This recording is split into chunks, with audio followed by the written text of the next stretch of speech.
Welcome to Testimony, a musician story. Heard at testimonystories.com and narrated by myself, Brown Theory, the music lover constantly seeking positive music. Let's get started.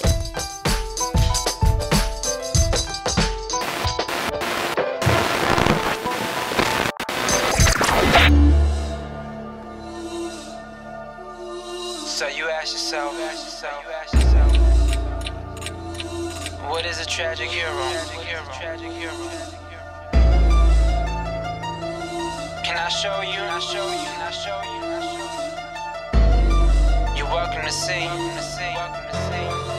Time flies over my head and I ain't able to keep up. Tryna block out the rain out of every cloud when I reach up. Let me try to explain, heart aching, still bleeding. Days turn into evening. Who am I gonna follow when I'm supposed to be leading? Grieving, I went from Eden right into Egypt. I would need an address in hell to say that we even.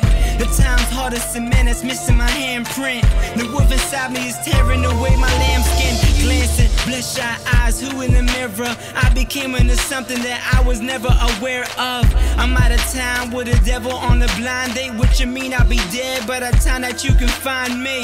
Why me? But God, give me a second chance. I know you throw your regression out as a lesson plan. With that said, I'm hungry looking for answers, but you gotta cross the remedy for the cancer. What is a tragic hero? A tragic hero is a person. A person born with great qualities and nobility. But because of their flaws, they are tragically brought down to their own demise. This explanation mirrors humankind as well. God wants to give us greatness, but when we make our own choices, it is difficult for us to accomplish that greatness because we are not living the life He intended for us to live. This is the story of Mario Torres, a tragic hero. I'm the ghost of Emmanuel Goldstein. Blow steam with my whole face in a full screen. They can't sleep on me, so they don't dream, won't let them. Got my own team and we see momentum. Heard I'm one of the best with the skills I possess. I want checks, I ain't trying to end up in a bed with a record exec. A leash on my neck, so instead I get bread, but I take crumbs. Dumb it down, but I ain't dumb. Run around stage, but I say something. What do they want? From day one, I'm an ape with an apron. A napalm in my hands, you ain't got a chance. So you fit well? Here's a mic, here's a light, here's a crowd. Say it loud, say it proud with a smile. Always be ready to agree to appease white teens. No, not me. Yes, yo. What I gotta do to impress y'all? Mario was born on July 4th, 1984, in Jersey City, New Jersey. He is the eldest of two sisters and one brother. The family grew up in Camden, New Jersey, a city with a high concentration of crime, inhabited by mainly Latinos and blacks. Although he was raised by both of his Ecuadorian parents with a Christian upbringing, he described his household as dysfunctional. What you gonna do when it's all gone? They ain't think about you and your song. What you gonna do when you're not on? Lights off, the hype's gone. What you gonna do when you wake up 10 years from now when it don't last? With some old makeup and cold cash. Are they gonna laugh? Are they gonna say, DJ, run that back? DJ, run that back. DJ, run that back. DJ, run that back. Well, my mom was, she was like very like ultra religious. She would go to this Pentecostal church and she was just like, she would make me go there and I hated going. I really did because it was just like, you know, a lot of screaming. I didn't understand what was going on. Really didn't benefit me at all. But then my dad, on the other hand, he was like an alcoholic. You know, he was really abusive towards my mom and towards me.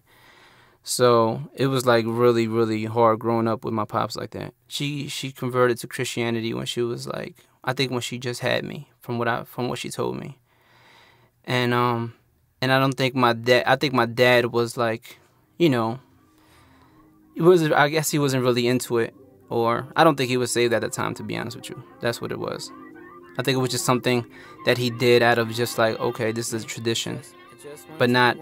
He never fully dedicated his life to the Lord. Told Pops that I loved him, I was only 9. Thirsty for attention from the water fountain. Should've probably handed him a 40 ounce. I only said it once, but who really counting? Just a little bit of man who would've knew. Teachers saw the march when I went to school. Moms told me not to say a word, cause they might charge daddy as a criminal. Drunk out of his mind, whooping on my mom. Almost stabbed her to death, caught her from behind. Going crazy, watching Nas and his dad. I would daydream, but the daydreams never last. In my mind, I'm killing everybody off. The poorest one in school and then his daddy ain't involved. I'm looking who to blame, so I'm looking in the mirror. Every day is a finale in the valley of the lost. Guess the world ain't everything I thought it was. Mom talked about a Bible, yeah, that's not enough.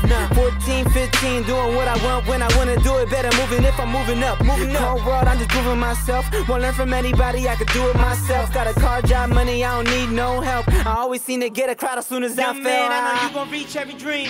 Young man, you gon' reach every dream. You don't gotta be your very abusive. Like, it was like one time, I don't really even like talking about this, but I guess, you know, someone might have to hear something like this.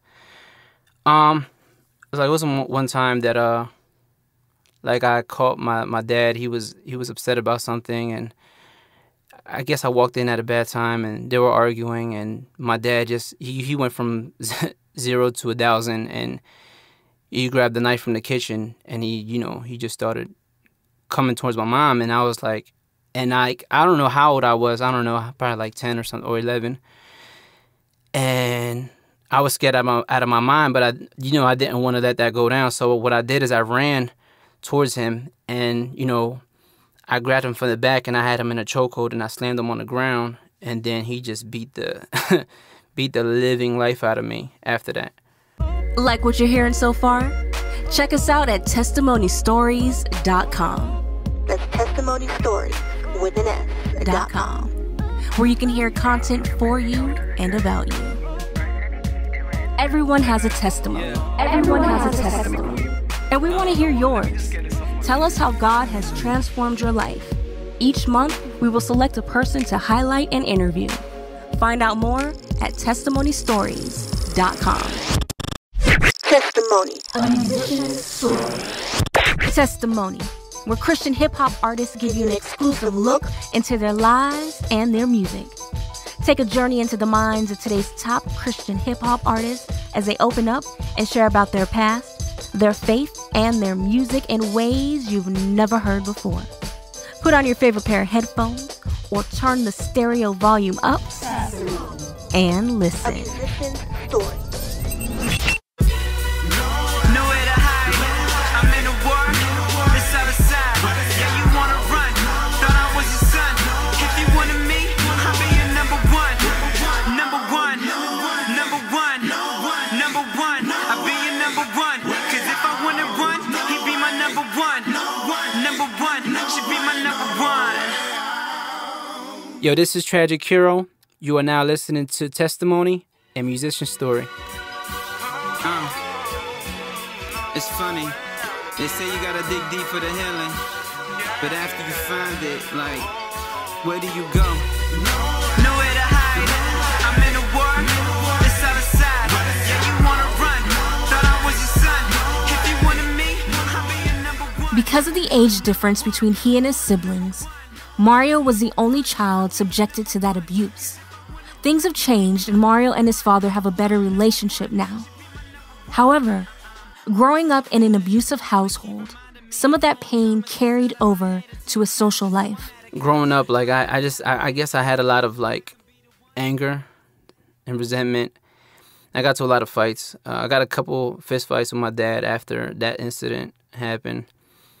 And then I was just doing dumb things, like, I was, like, smoking Black & Milds when I was 13. I took my mom and dad's car to the club when I was, like, 13 or 12. I forgot what it was. Smoked weed here and there. Just hanging out with dudes at this set, or drug set down in South Camden. I was a loudmouth, kind of a class clown. See, it's funny because the stuff that we think is like normal to us, outside of the hood, like nobody really perceives it that way.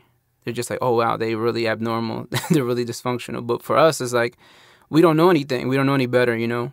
We hang out with our friends that don't have any type of standards or don't have any type of values or morals because they don't have a two-parent home, whatnot.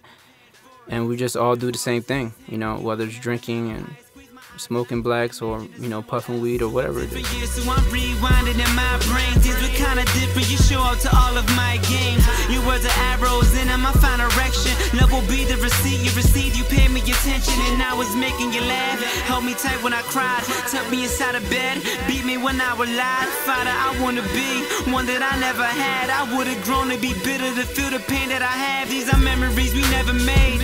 Words we never said. So instead I play these fantasies all up inside my head. Don't ever wake me from this dream. I'm not prepared, afraid of opening my eyes. I find that you ain't even here.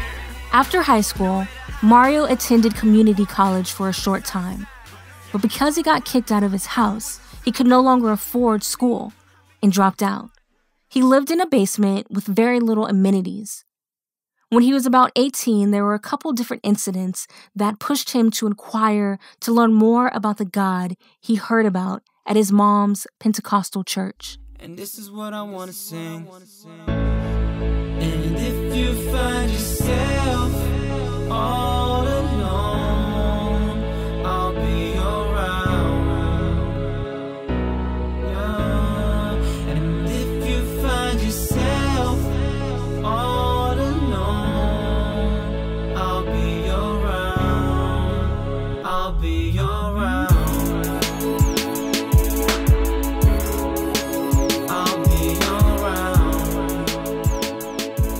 I remember leaving the mall, and then it seemed like I was pulling out, you know, I just came out of work, and I was pulling out, and then it seemed like cars were just flying everywhere. I tell this story, and people are just like, what are you talking about? But I know because I went through it.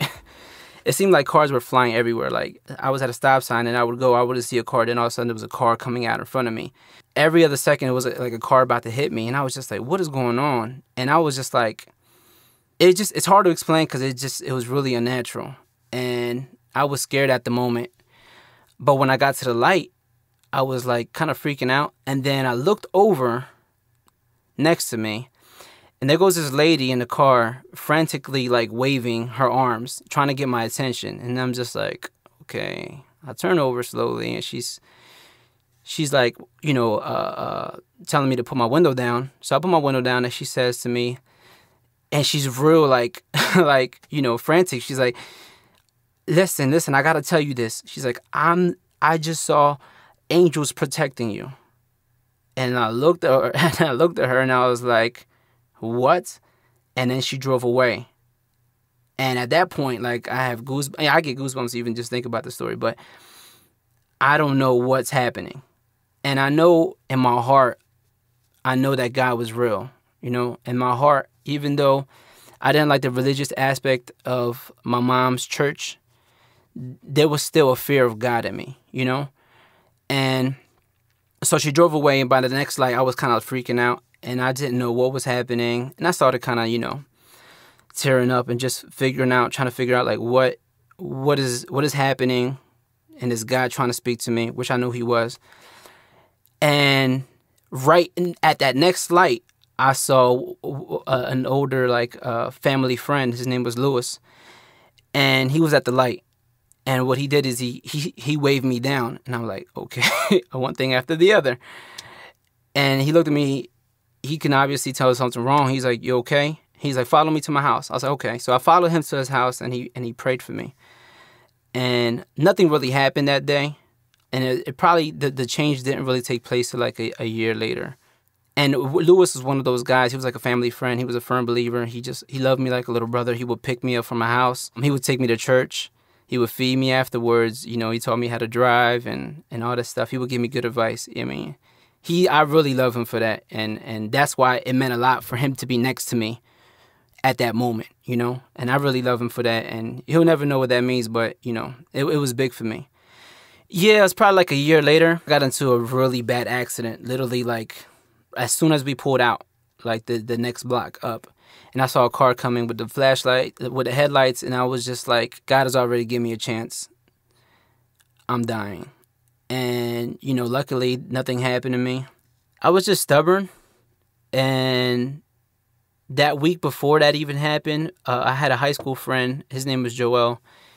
He was a wild dude. He called me up, and he told me that he started going to church and that he gave his life to the Lord. And he extended an invitation, and all I did was kind of laugh at him. So I was like, yeah, whatever. I was like, you go to church? Yeah, sure. Then the incident happened. So the week after the accident, I visited his church. And I think I couldn't take it anymore. I think the Lord was really trying to call me, and he had mercy on me. I broke down, and I gave myself to the Lord. And I remember just crying on the altar. I was the last person to leave the altar too. It was a great day. I felt a lot of burden off my back, and I felt free. I'm tired of living this way. We've been through hell and back. I'm tired of living this way. No, can nothing hold us back. I'm tired of living this way. Then I start and you start, that we fight, then we go. I'm tired of living this way. Forever in my arms, girl. Like forever in my arms. May the Lord protect our souls from the gaping holes that's in us that we clothed with Americana armor. All the battles that we thrown. We made it. Testimony. A musician's story. Testimony, where Christian hip-hop artists give you an exclusive look into their lives and their music. Take a journey into the minds of today's top Christian hip-hop artists as they open up and share about their past, their faith, and their music in ways you've never heard before. Put on your favorite pair of headphones or turn the stereo volume up and A listen. musician's story.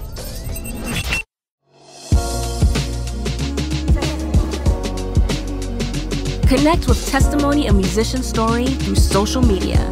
Find links to our Facebook, Twitter, Instagram, and more at testimonystories.com.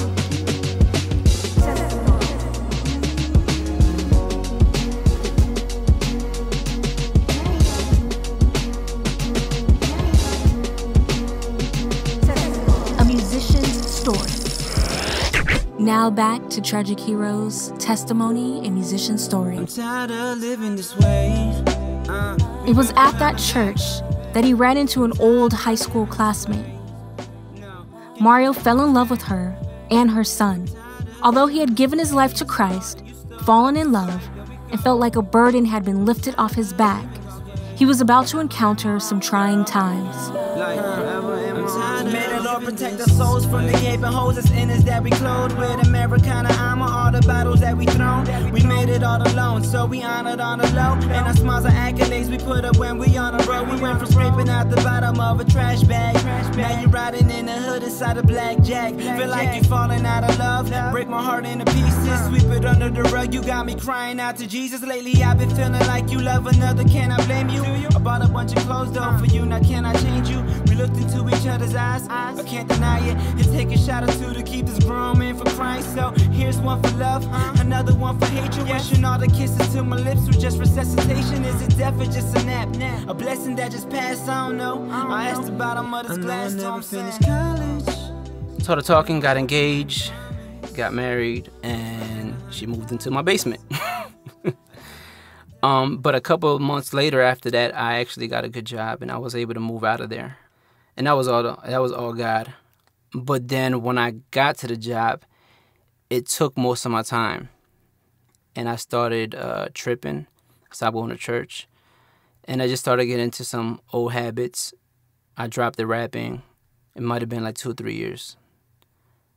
So at the end of that, the Lord humbled me. I lost my job, my car, my apartment. I had a charge on my record for simple assault. And I had to move back in with my mom and dad, which was the worst thing. And I hated that. That was a really, really, really dark period. That was really humbling that I had to take my wife and my son back to my mom's house. Okay, I'm at rock bottom. It was really literally the worst feeling because I just felt like I let my wife down, and I let my family down. And I let God down mostly because he gave me a good thing, and I ruined it. The age of 24 was a dark time for this tragic hero. One day, while walking in the park, he heard a guy spitting rhymes and giving the gospel. That guy was Jay Salas. He formed a friendship with him, and it inspired him to minister through music. Mario had been writing and rapping since he was a kid. He had a stuttering problem, and he discovered early on that writing helped. So while he was humbling himself while living with his parents, he developed his craft. Eventually, he and his homie High Hands started working on his debut project, Going Home. That project garnered a lot of attention and started opening doors he didn't even know existed. Tragic now started taking a career in music seriously. Social Club reached out for a feature, and that led to producer Wes Pendleton working with him on the Resistance album, which in turn led to producer and Collision Records A&R Wit wanting to work with him. Tragic and Wit clicked well. Because he was constantly in the studio with Wit, it led to features and writing credits for several artists like Alex Faith and Dre Murray. For myself, but I couldn't afford the classes, had to pay for myself. I was going to work high, writing down every rhyme at the time. Spent my last time getting Hector out of jail. That's why State Prop was popping. I cop a squat, watching, always knew I had it in me. Plus my flow had a pill, but yet still had this emptiness that had to get filled. Gave my life up to the Lord, and now I'm moving in as well. Ill silence, this no longer private. Closer to my dreams, I just know it's in this time. I'm on a school bus, studying pun, Nas, Lauryn Hill. Busy Bonori components is all that I feel. I'm on that school bus, I'm in a world of my own. Playing that blood money got me all in my zone. I'm in that school bus, watching the world go by. Headphones right on my head, let me take you for a ride. I'm on that school bus. This tragic hero has successfully and independently made a name for himself in the Christian hip-hop market. He doesn't mind the CHH label, but his mission is to figure out how to get his music in the hands of that younger version of himself, that kid who grew up in a similar neighborhood as his and doesn't know about CHH. That is who he wants to reach. Our hero has come a long ways from being that self-destructive kid we were introduced to earlier in the story. But that doesn't mean he is now flawless. The realest songs are too hard to write. Man, I'm not a right. I heard the bell, I'm too tired to fight. Deep down, I think my wife is on the verge of leaving me behind. She fights the urge, and we don't have a child, she's giving birth, and I don't have that much to offer her. It sounds so good to be a father. Watch my face in fluoridated water. Yesterday I said I change tomorrow. I get paid to spend and I don't save. Life's taking turns, I ain't been in church in about a month. My job only takes, that ain't what I want. I'm still in the hood, I sleep with a gun. If there's one word to describe the feeling, it'll be confused. You be surprised. Life is a beach with a receding line. The sands in the glass will deceive the eyes. You take half the pill to go to sleep. Smoke a cig, hold your head, you're sober now. Cause time don't stop for no one now. The oldest child, if I'm so broke, then let me hold a smile. Hold my hands when they hand me cuffs.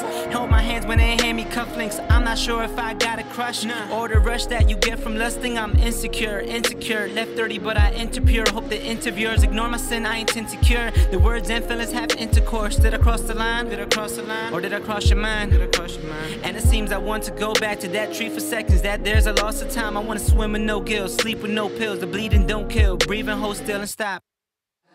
Just stop. Last year, almost got divorced. Yeah, we had to go through some counseling, and it was really rough. A lot of it had to do with me. I wasn't leading the way I was supposed to. I wasn't praying the way I was supposed to. I wasn't being attentive the way I was supposed to. And it was a constant struggle, a constant fight. It was constant arguing. And we just didn't know what to do. So we started going to counseling. It was biblical counseling, yep. And it just reiterated some of the stuff that I already knew, but it's just like I needed that help. I needed that boost. I needed that direction, reestablish that role as a leader, and really take things head on and not give up and not walk away from stuff. I think some of that comes from seeing my pops walk away from stuff a lot and seeing my pops just leave for days and stuff like that, you know, when things were going rough at the house and drinking and all that stuff.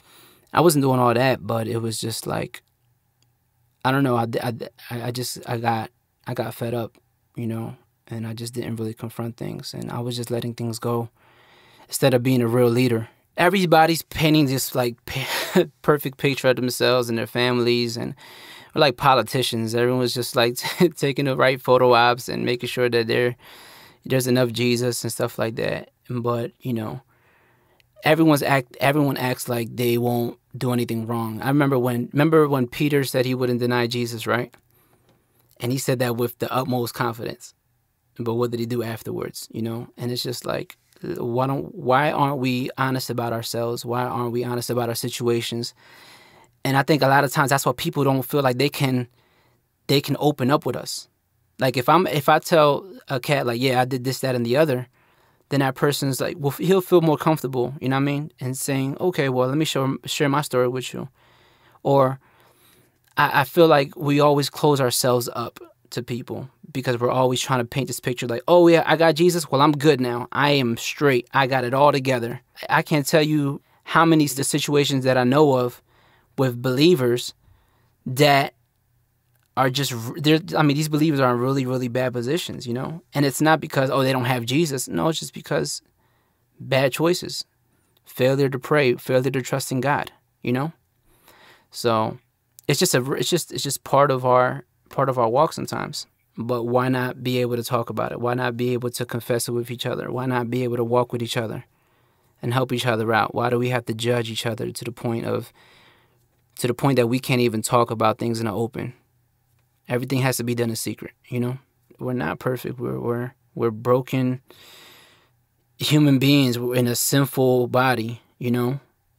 And the only difference between me and the next man is that I have Jesus and I have hope and I have the power to change things, you know, through Christ. But on my own, I'm the worst.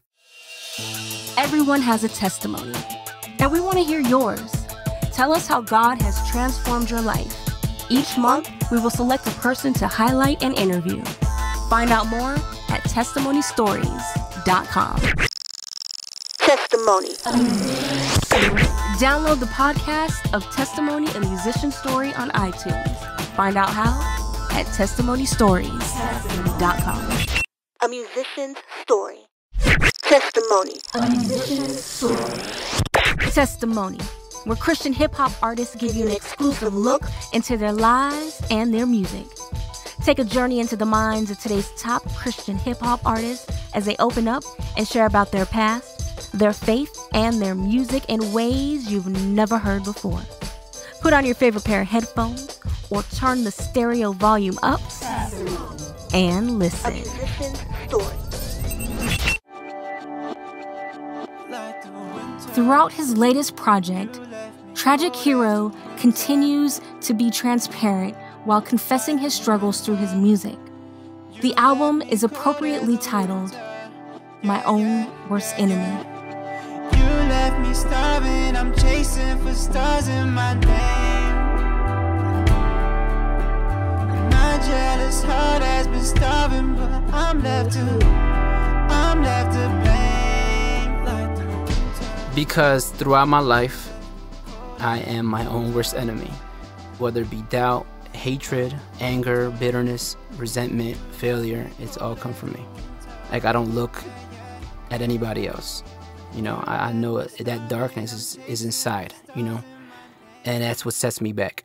The concept overall is that, like, you know, you're at war with, like, those two different versions of yourself, you know, that darkness that you can hold on to, that remorse, that anger, the bitterness, you know, the failure. And then there's that light that we find in God, in our relationship with God, you know, and it usually comes down to choices, which, what are you going to hang on to that day, you know? Like, we're all broken in some way. We all have a choice. And you can let your, like, past experiences dictate your future, or you can change the story. You left me starving, I'm chasing for stars in my name. My jealous heart has been starving, but I'm left to blame. Don't you let down your guard. It won't let you too far. Won't you send my best regards? It could tear you apart. Don't you ever let down your guard. Thank you for listening to Testimony, a musician story. To hear this episode again, as well as past episodes, visit testimonystories.com. Until next time, I'm Brown, Theory of the Music Lover, constantly seeking positive music. Trying to meet success, met with inconvenience. Turn around out of fear, so instead I pledged it allegiance. What's a seed that never grows? Could have been a tree, you never know. Now the years pass by, I never seen the height of all these hypotheticals. It's